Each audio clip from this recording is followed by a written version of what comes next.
الشيطان الرجيم بسم الله الرحمن الرحيم إن يكونوا فقراء يغنهم الله من فضله والله واسع عليم.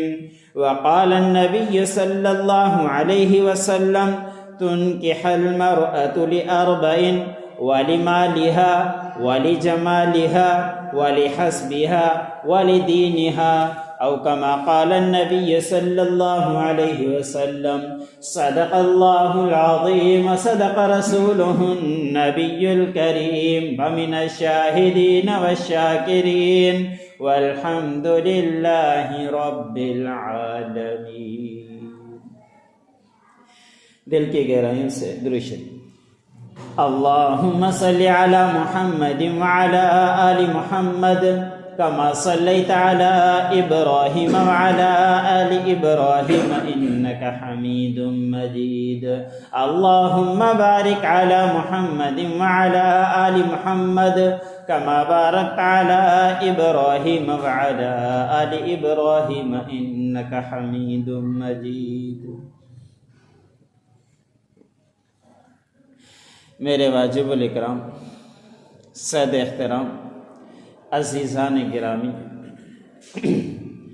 میں نے آپ لوگوں کے سامنے اللہ رب العزت کے کلام میں سے ایک آیت امام الانبیاء خاتم المجتبیٰ حضرت محمد مصطفیٰ صلی اللہ علیہ وسلم کے بے شمار ارشادات میں سے ایک چھوٹا ارشاد تلاوت کیا.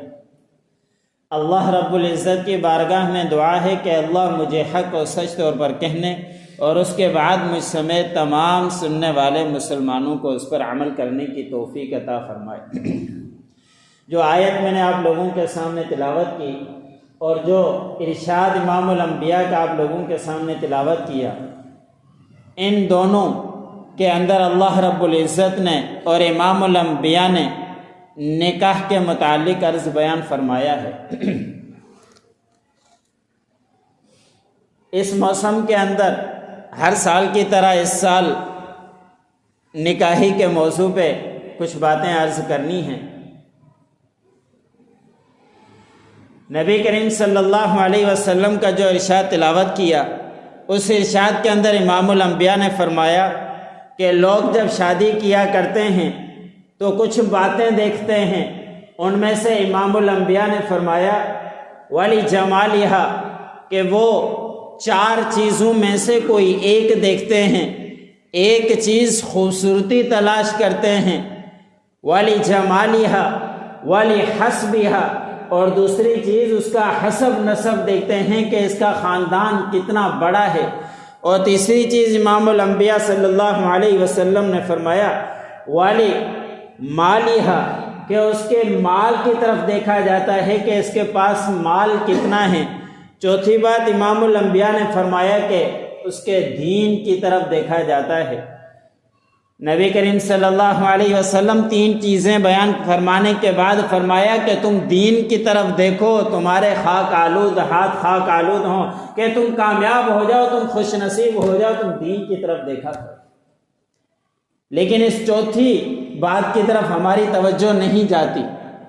ہم اگر غور کریں تو 3 ارشاد امام الانبیاء کے پہلے 3 ارشادات کی 3 باتوں کی طرف ہم بڑا ہی غور و فکر کیا کرتے ہیں. ہم تلاش کرتے ہیں ان لڑکیوں کی طرف جو خوبصورت ہو. یاد رکھیں یہ خوبصورتی عارضی ہوا کرتی ہے. یہ خوبصورتی جوانی کی ہے، جوانی ختم ہو گئی، کچھ عرصے کے بعد خوبصورتی مٹ جائے گی. لیکن جو امام الانبیاء نے دین کے متعلق بیان فرمایا وہ خوبصورتی کے اندر بھی موجود رہے گا، خوبصورتی جانے کے بعد بھی دین موجود رہے گا. دین ایسی چیز ہے کہ اس کے اندر سے نکالی نہیں جا سکتی. لیکن ہم دیکھتے ہیں اس کے جمال کی طرف. آج کل کا جمال آپ لوگوں کو زیادہ ہی معلوم ہوگا کہ کیا جمال ہوا پڑا ہوتا ہے کہ بس خرچے ہو جائیں اور خرچے کے بعد خود بخود جمال آ جاتا ہے. اندر سے کہ معلوم نہیں کہ کیا ہے. ہر گلیوں کے اندر، بازاروں میں سے ہر کسی کے اندر ایک دکان کھل پڑی ہے، کاروبار چل پڑا ہے، 20-30 ہزار روپے دو اور خوب سے لڑکی اٹھا کر لے جاؤ. اس طرح کے ماحول ہوئے. کہ نبی کریم صلی اللہ علیہ وسلم نے فرمایا کہ جو تم شادی کیا کرتے ہو ان میں سے ایک چیز جمال کی طرف دیکھتے ہو کہ خوبصورت کی طرف، دوسری چیز والی مالہا کہ مال کی طرف دیکھتے ہیں کہ اس کے پاس بینک بیلنس کتنا ہے، اس کی گاڑیاں کتنی ہیں اور اس کا پیچھے مال کتنا ہے، بنگلے کتنے ہیں، خوبصورت بنگلہ ہے یا نہیں، اس کی مال کی طرف دیکھا جائے گا۔ لیکن مال کب تک انسان کے پاس رہے؟ ہر کسی کو معلوم ہے کہ زندگی کا کوئی اعتبار نہیں، جتنا بھی مال اکٹھا کر لیں اس دنیا سے جائیں گے کہ معلوم نہیں کہ ہمیں وہ قبر بھی نصیب ہوگی جس کے اندر ہمیں جانا، یا قبر بھی نصیب۔ کتنے ہی مالدار اس طرح کے ہو کر گزرے ہیں، انتقال ہو جاتا ہے، ان کے کفن دفن و قبر کی جگہ نہیں ملتی اور دنیا سے چلے جاتے۔ مال جتنا بھی چاہے انسان جمع کر لے، لیکن امام الانبیاء کا ایک اور ارشاد بھی ہے کہ یہ مال تمہارا نہیں ہے، مال ان لوگوں کا ہے جو تم چھوڑ کر چلے جاؤ گے، وہ وارث بن جائیں۔ تم نے اپنی خوبصورت بیوی بھی پیچھے چھوڑی، وہ مال اس کو چلا جائے گا کچھ، اپنے بچے چھوڑے، خاندان چھوڑا، مال سارا کا سارا دوسروں کا ہو جاتا ہے، اور خود جائے گا کفن کے اندر خالی ہاتھ چلا جائے گا، کوئی چیز اس کے پاس نہیں۔ تو اسی لیے امام الانبیاء نے فرمایا کہ تم جو مال کی طرف دیکھتے ہو یہ مال عارضی ہے، اس مال کی طرف توجہ کم دیا ہے۔ چوتھی چیز جو نبی کریم صلی اللہ علیہ وسلم نے فرمائی وَلِدِينِهَا کہ دین کی طرف دیکھا کرو۔ ایک ارشاد ہے امام الانبیاء کا، نبی کریم صلی اللہ علیہ وسلم نے فرمایا کہ اگر کوئی تمہارے پاس رشتہ لائے اور تم دیکھو کہ اس کے اندر دین بھی اچھا ہے اور اس کے اخلاق بھی اچھے ہیں تو اس کی طرف رشتہ جلدی سے دے دیا کرو۔ اگر تم نے یہ نہیں کیا تو پھر دنیا کے اندر فساد پھیلے گا، بے حیائی پھیلے گی۔ آج یہی معاشرہ ہمارے اندر ہو چکا۔ اللہ ہم سب کی حفاظت فرمائے۔ یہی کیفیت ہے کہ بے حیائیاں اتنی عام ہوتی جا چکی ہے، فساد اتنے عام ہوتے جا چکے ہیں۔ امام الانبیاء نے فرمایا کہ اگر تم نکاح کو بھاری کرو گے، نکاح کو مشکل کرو گے تو اس کی جگہ پر دوسرا راستہ بن جائے گا زنا کا۔ آج زنا آسان ہے اور نکاح کرنا ہمارے لیے مشکل بن چکا ہے۔ آج کل کا غریب سے غریب گھرانہ بھی ہو، اس کے لیے 10 لاکھ کم از کم ہونا چاہیے، اس کے جا کے اپنی بچی کا نکاح کر سکے۔ اب کہاں سے وہ 10 لاکھ بیچارہ لائے؟ کہاں کتنا قرض اٹھا کر وہ اپنی بچی کا شادی کرے گا؟ اور شادی کرنے کے بعد معلوم نہیں کہ وہ شادی رہے گی یا نہیں، اور پھر اپنی پوری زندگی قرضہ اتارنے کے اندر مشکل لگا رہے۔ شادی کے اندر یاد رکھیں 2-3 چیزیں ہیں ضروری، اگر اس کے اوپر عمل کر لیا جائے باقی چیزیں ایسے ہی ہے جو آج کل کا رسم رواج ہو چکا ہے۔ آج کل ہم چاہتے ہیں کہ اس رسم رواج کو بھی کرنا ہے۔ یاد رکھیں جتنا چاہیں رسم رواج کر لیں، کسی کا بھی 100% مطمئن کسی کو نہیں کر سکتے۔ امام الانبیاء کے لاڈلے صحابی حضرت عبد الرحمن بن عوف رضی اللہ تعالی عنہ ایسے لاڈلے صحابی ہیں کہ جن کو امام الانبیاء نے فرمایا کہ فی الجنہ کہ دنیا کے اندر ان کو جنت کی خوشخبری دی۔ حضرت عبد الرحمن بن عوف کوئی معمولی صحابی نہیں ہیں، 10 مبشرہ کے اندر داخل ہیں۔ وہ 10 صحابہ جس کو نبی کریم صلی اللہ علیہ وسلم نے دنیا کے اندر جنت کی خوشخبری دی، ان میں سے ایک عبد الرحمن بن عوف بھی ہیں۔ جب کچھ صحابہ ہجرت کر کے مکے سے مدینے آئے تھے تو خالی ہاتھ آئے تھے، کچھ بھی نہیں تھا، سارا کچھ مکے کے اندر چھوڑ کر آئے تھے، مدینے کے اندر پہنچے تھے تو امام الانبیاء نے بھائی چارگی ان کی کر دی تھی کہ مدینے والا مکے والے کا مہاجر کا بھائی تھا۔ ایک دوسرے کے بھائی کے کرنے کے بعد عبد الرحمن بن عوف کے جو بھائی بنے تھے وہ سعد رضی اللہ تعالی عنہ تھے۔ یہاں تک بھائی چارگی تھی کہ اگر ان کی 3 بیویاں تھیں تو چاہتے تھے کہ ہم ایک کو طلاق دے دیتے ہیں، اس کو آپ اپنے پاس رکھ لو، اور آپ چاہو جتنا بھی مال مجھ سے لینا تو مجھ سے مال بھی لے لو۔ آپ صلی اللہ علیہ وسلم نے یہ بھائی چارگی کی، اتنی محبت ہو گئی کہ اپنا مال چھوڑنے کے لیے تیار، اپنی بیویوں کو طلاق دینے کے لیے تیار۔ لیکن آج کل کی محبت اپنے سائیگے بھائیوں کے اندر بھی اتنی نہیں۔ حضرت عبد الرحمن بن عوف مکے سے مدینے کے اندر آئے، بھائی چارگی ہو گئی۔ حضرت سعد نے تمام باتیں عرض رکھی کہ آپ جیسے چاہیں میں کرنے کے لیے تیار ہوں، آپ کو جتنا مال چاہیے میں دینے کے لیے تیار ہوں، میں اپنی بیوی کو طلاق دینے کے لیے تیار ہوں۔ عبد الرحمن بن عوف نے کہا کہ آپ کچھ نہیں کریں، بس آپ میرے بھائی ہیں، مجھے بازار کا راستہ دکھلا دیں، میں خود جا کے کام کروں گا۔ پھر بازار کا راستہ دکھلا دیا گیا۔ عبد الرحمن بن عوف وہ صحابی ہیں جو تجارت کے اندر سب سے مدینے کے اندر زیادہ مالدار تھے۔ انہوں نے شادی کی، شادی کرنے کے بعد آپ صلی اللہ علیہ وسلم کی مجلس کے اندر آئے۔ آپ صلی اللہ علیہ وسلم نے ان کے جسم پر کچھ شادی کے آثار دیکھے، ان کے جسم کے کپڑوں کے اوپر کچھ خوشبو دیکھی یا کوئی چمک دیکھی جو پہلے دور کی تھی۔ حضور صلی اللہ علیہ وسلم نے فرمایا کہ اے عبد الرحمن، یہ کس چیز کی خوشبو ہے؟ تو عبد الرحمن بن عوف رضی اللہ تعالی عنہ نے فرمایا کہ میں نے نکاح کر لیا۔ حضور صلی اللہ علیہ وسلم نے ناراضگی کا اظہار نہیں کیا۔ اس دور کے اندر سب سے محبوب شخص صحابہ اکرام کو امام الانبیاء تھے، اس سے زیادہ بڑھ چڑھ کر کوئی ان کو پیارا نہیں تھا۔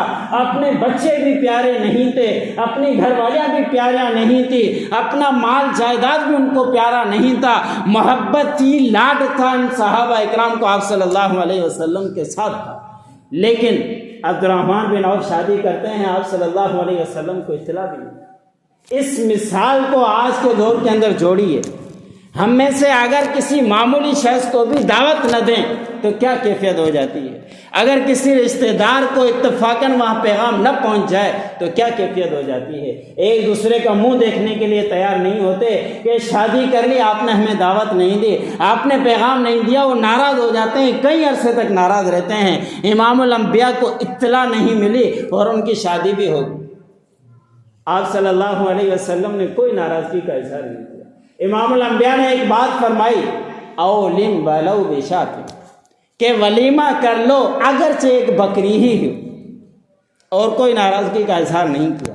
میں عرض یہ کر رہا تھا کہ شادی کے اندر 2-3 چیزیں ہیں جو لازمی ہوا کرتی ہے، باقی کچھ بھی نہیں جو رسم رواج۔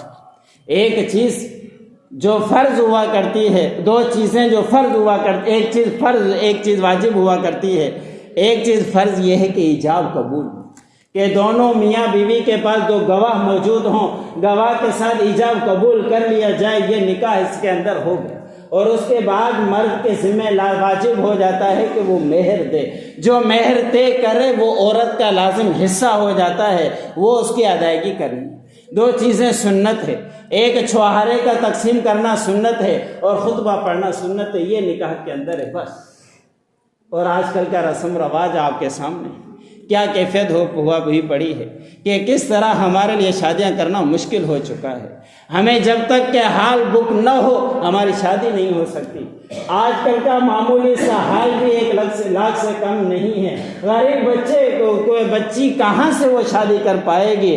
آپ صلی اللہ علیہ وسلم نے نکاح کو آسان کیا، ہم نے نکاح کو اور مشکل بنا دیا، اور شادی کے بعد بچی گھر بھی جاتی ہے، اس کو والدین کے تانے مل رہے ہوتے ہیں کہ کیا آپ جہیز کے اندر لائی ہو۔ ایک جہیز بھی ہمارے اوپر مصیبت بن چکی ہے۔ آپ صلی اللہ علیہ وسلم دنیا کے اندر جس کو فرمایا کہ آپ جنتوں کی عورتوں کی سردار ہو، ان کا نکاح کس کیفیت کے اندر ہو رہا ہے؟ آپ صلی اللہ علیہ وسلم نے ان کو کیا جہیز دیا تھا، اس کی مثال آج کے ملا کر دیکھیں۔ آج کل کے رسم رواج منگنی سے چل کر اور نکاح کے ختم تک لگے پڑے ہوتے ہیں، مہندیاں معلوم نہیں کہ کیا، ہر چیز کے اندر کتنے خرچے ہو رہے ہوتے ہیں۔ اس وجہ سے شادیاں اور بھی بھاری ہوتی چلی جا رہی ہیں۔ جتنی سادی شادی ہوگی، امام الانبیاء نے فرمایا، اتنی ہی شادی کامیاب ہوگی۔ آپ صلی اللہ علیہ وسلم، حضرت عمر رضی اللہ تعالی عنہ امیر المومنین ہیں، اور امیر المومنین کے ہونے کے ناطے آپ رضی اللہ تعالی عنہ کا معمول تھا کہ بازاروں کے اندر گشت کیا کرتے تھے، گلیوں کے اندر گشت کیا کرتے تھے، دیکھا کریں کہ کوئی پریشان تو نہیں، کوئی کسی مصیبت میں نہیں، کوئی کسی تکلیف میں نہیں، ان کی تکلیف دور کی جائے۔ کتنے واقعات اس طرح کے ملتے ہیں کہ حضرت عمر رضی اللہ تعالیٰ عنہ گشت کر رہے ہیں، گھر کے اندر آگ جل رہی، بچے رو رہے بھوکے، پھر ان کے کھانے کا انتظام نہیں، وہ واقعے بھی گزرے ہیں۔ آج میں دوسرا واقعہ آپ لوگوں کے سامنے عرض کرتا ہوں۔ حضرت عمر رضی اللہ تعالیٰ عنہ گلی کے اندر گشت کر رہے ہیں، گھر سے ماں بیٹی کی آواز آتی ہے۔ حضرت عمر رضی اللہ تعالیٰ عنہ کھڑے ہو کر سنتے ہیں۔ حضرت عمر رضی اللہ تعالیٰ عنہ اس گلی پر گشت کرنے سے پہلے ایک اعلان کیا تھا کہ آج کے بعد سے دودھ کے اندر کوئی پانی نہیں ملائے گا۔ یہ اعلان پورے مدینے کے اندر پھیل گیا تھا۔ جب گشت کرنے کے دوران والدہ اور لڑکی کی بیٹی کی باتیں چل رہی، والدہ کہتی کہ آج دودھ کم ہے، تھوڑا سا پانی ملا دو۔ بیٹی کہنے لگی کہ امیر المومنین کا حکم ہے کہ دودھ کے اندر پانی نہ ملاؤ، میں پانی نہیں ملا سکتی۔ وہ ماں کہتی ہے کہ ابھی کون سا امیر المومنین یہاں دیکھنے والے ہیں، آپ تھوڑا سا پانی ہی ملا دو، اب لینے والے آئیں گے ان کو پورا کرنا ہے۔ بچی پانی ملانے کے اوپر راضی نہیں ہے، والدہ کا دباؤ ہے۔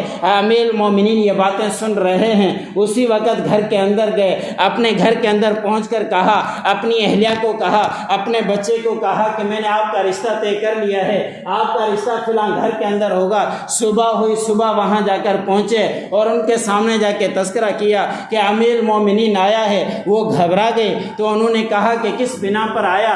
امیر المومنین نے کہا کہ میں اپنے بیٹے کا رشتہ آپ کی بیٹی کے پاس لایا۔ صرف ایک بات سننے کی وجہ سے کہ بیٹی کو خوف ہو چکا ہے، کہ یہ بیٹی کو اللہ کا اتنا خوف ہے کہ دودھ کے اندر پانی نہیں ملاتی، اس وجہ سے کہ امیر المومنین کا حکم ہے۔ اور وہ بیٹی یہ والدہ یہ بھی کہہ رہی کہ امیر المومنین یہاں تو دیکھنے والا تو ہے نہیں، ملا دو کوئی حرج نہیں۔ تو اس وقت امیر المومنین کے پیغام سننے کے بعد بیٹی وہ کہتی ہے گھر کے اندر کہ امیر المومنین نہیں، لیکن اس کا اللہ تو دیکھ رہا ہے۔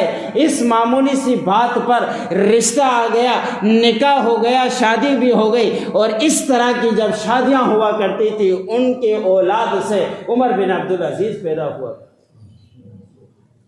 آج کل کے ماحول پھر کس طرح کے ہیں کہ نکاح کے اندر رسم رواج بے حیائیاں آپ کے سامنے ہیں۔ ہم کیا مسجد کے ممبر پر بیٹھ کر انسان بیان کیا کرے تو ہر کوئی ڈول دماچے اور معلوم نہیں بے پردگی سب کچھ نکاحوں کے اندر ہو رہا ہے۔ ہم اگر کچھ کہتے ہیں کہ مولوی معلوم نہیں کون سی باتیں کہتے ہیں، یاد رکھیں امام الانبیاء کا ارشاد ہی ہم سناتے ہیں کہ امام الانبیاء نے فرمایا کہ جتنا نکاح سادگی کے ساتھ کیا جائے اتنا ہی نکاح وہ کامیاب ہوا کرتا ہے۔ اور پھر کچھ عرصے کے بعد اگر وہ شادی نہ چلے، طلاقوں تک نوبت آ جائے، یاد رکھیں یہ معمولی چیز نہیں ہوا کرتی۔ جب طلاق کا معاملہ جو آ جاتا ہے، شیطان اپنا تخت لگاتا ہے اور اپنے نمائندوں کو بھیجتا ہے کہ جاؤ لوگوں کو گمراہ کر کے آؤ۔ شیطان نکل پڑتے ہیں، ان کا پورا قافلہ نکل پڑتا ہے، شام کو آ کر پیغام دیتے ہیں۔ ایک شیطان آ کے کہتا ہے کہ فلاں نماز پر جا رہا تھا، میں نے اس کو روک دیا۔ شیطان کہتا کہ کچھ نہیں کیا۔ دوسرا آتا کہ کہتا کہ میں نے کسی دوسرے سے قتل کروا دیا، کہا کہ آپ نے کچھ نہیں کیا۔ ہر کوئی اپنے آ کے شام کو پیغام سناتا، ایک شیطان خاموشی سے بیٹھا رہتا۔ سردار کہتا کہ آپ نے کیا کیا؟ اس وقت کیا کہ میں نے کچھ نہیں کیا۔ کہا کیا کیا؟ تو وہ کہنے لگا کہ میں صرف ایک چھوٹا سا جملہ ان کے درمیان کہہ کے آیا ہوں کہ میاں بیوی آپس میں لڑ پڑے ہیں اور طلاق تک نوبت پہنچا کر آیا ہوں۔ بڑا شیطان سردار اٹھ کر کھڑا ہوتا ہے، ان کو گلے ملاتا ہے کہ آپ نے سب سے بڑا اچھا کام کیا، اس لیے کہ یہ آپس کی دو کی لڑائی نہیں ہے، یہ پورے خاندان کی لڑائی ہے، پورا خاندان اس کے اندر ٹوٹے گا اور لڑائیاں بڑھتی رہے گی۔ شیطان اس بات کے اوپر خوش ہوا کرتا۔ اور آج کل کی کیفیت جا کے بڑے اداروں سے جا کے پوچھیے، جو مدارس ہیں وہاں دارالفتہ سے پوچھیے کہ ہر روز 3-4 باتیں فتویٰ لوگ طلاق کے پوچھنے کے لیے پہنچ جاتے ہیں کہ غصے کے اندر تھے، لڑائی کی باتیں چل رہی تھی، اس وجہ سے زبان سے طلاق کے الفاظ نکل۔ ہمارے مفتیان اکرام بڑے کہتے ہیں کہ کیا کوئی اپنی بیوی کو پیار کرتے ہوئے بھی طلاق دیتا ہے؟ پیار کرتے ہوئے تو بھول جاتا ہے طلاق دی غصے کے اندر جاتی ہے، تو غصے کو کنٹرول کرنا ہے۔ غصے کے اندر کبھی یہ ہم نے نہیں سنا کہ غصہ آ گیا دیوار پر ٹکر مار دی، غصہ آ گیا اپنے آپ کو مارنا شروع کر دیا۔ وہ تو کچھ نہیں کرتے ہیں تو صرف زبان سے طلاق ہی نکالتے ہیں اور کوئی معاملہ نہیں کہ غصے کے اندر تھے اب کیا کریں، اب یہ معاملہ ہو گیا۔ یاد رکھیں غصہ کے اندر ہو، نشے کے اندر ہو، جس کیفیت کے اندر بھی ہو، طلاق واقع ہو جاتی ہے۔ تو میرے بھائیوں اور دوستو، عرض یہی کرنی تھی کہ ہم جتنا ہو سکے اس نکاح کو آسان کرنا چاہیے، نکاح کو مشکل نہ بنائیں۔ جتنا ہم مشکل بنائیں گے اتنے ہی نکاح مشکل ہوتے جائیں گے، اور کتنے ہی غریبوں کے بچے بچیاں شادی نہ ہونے کی وجہ سے پریشان ہیں، اس لیے کہ اس رسم رواج کو کہاں سے وہ پورا کریں گے۔ اللہ رب العزت کی بارگاہ میں دعا ہے اللہ مجھے بھی سننے والوں کو ان باتوں پر عمل کرنے کی توفیق عطا فرمائے۔ وآخر دعوانا الحمدللہ۔